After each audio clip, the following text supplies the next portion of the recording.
The environment and the context for the techniques.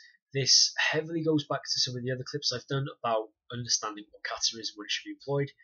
This heavily goes to the very first video I put on this channel was why we don't teach a jab for self-defense, and a whole bunch of people went, you don't know how to box because jab is the first punch you learn. Yes, the jab is the first punch you learn for a sporting context, for a combat sport, for a match fight, and the jab is something I myself would teach for a match fight.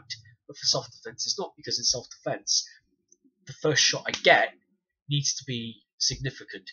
You don't know I'm about to throw that at you because it's a preemptive strike. I'm not saying, okay, let's do this, and then following you around trying to land a big haymaker. The jab, I've lost my element of surprise.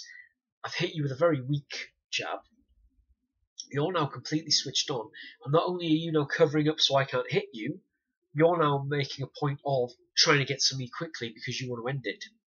Whereas if I make, look, I really don't want to do this, bang, and we come with the cross, that works for self-defense. So it's understanding what you're teaching and training for the context that it's in.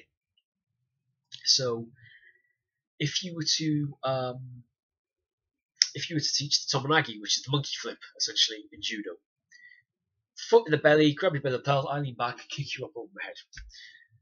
It's won world championships, it's won Olympic medals, it works, great, but not for self-defense. It fucking doesn't. Because one, I'm not guaranteed I'm going to have the space to do that.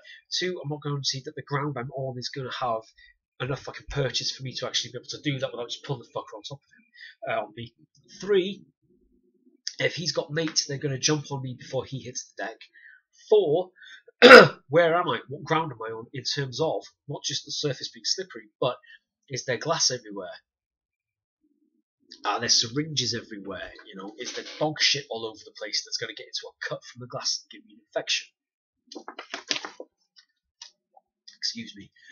So these are all considerations to take into account with just doing it in a very sterile location, such as we're all in clothing that allows us to do this, being the gi.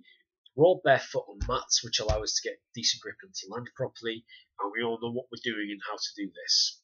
How does that translate to outside?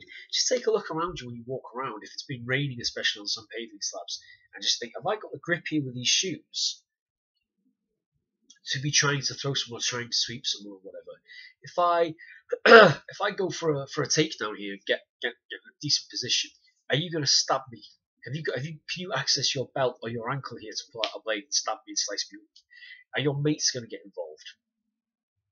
Are we on camera to the point that if the police break this up, I've just taken you down?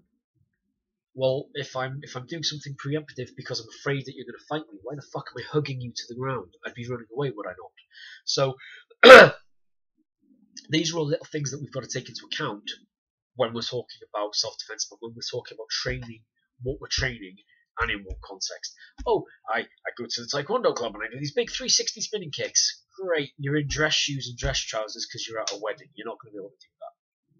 So just think about the environment we're in and the context that we're learning those techniques for.